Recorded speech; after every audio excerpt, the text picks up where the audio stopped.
Hey guys, Average Joe here. In the previous video, I removed the end caps from the dumbbell, and now we are going to loosen the bolts or the nuts on the end of the dumbbell.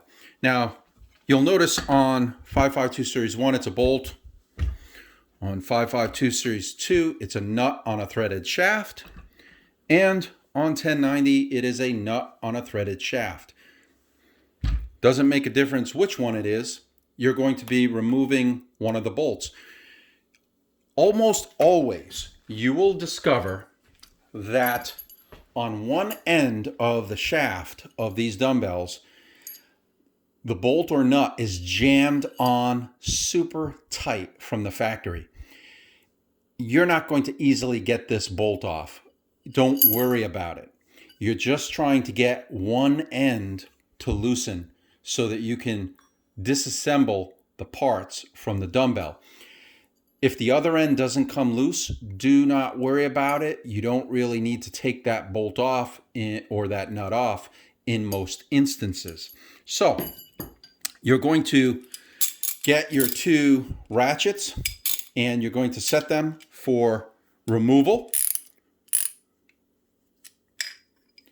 And I like to keep everything vertical as much as possible. If you do it this way, I mentioned in the last video, you risk having ball bearings and springs fall out of the assembly.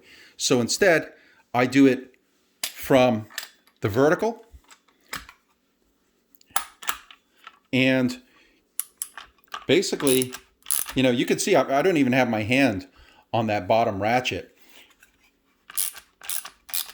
And in most cases, it will just loosen up pretty nicely. Now, in some cases, you will have a hard time with this. It will be jammed on there tight. You might need to use a longer length ratchet or a breaker bar to loosen the bolt or the nut on your dumbbells. They won't always come off as easily as the one that I just did now, especially since there is usually thread lock on the nuts or the bolts. You're going to notice I had the dumbbell like this, but there's a reason that I flipped it over, because this happened. I just saw that this is the one that's jammed on. So I flip it over, and there's the one that was loosening. So I'm going to continue to loosen that one by hand. And again, doesn't make a difference if it's a bolt or a nut. You're going to loosen it, and you're going to take this apart in the next video.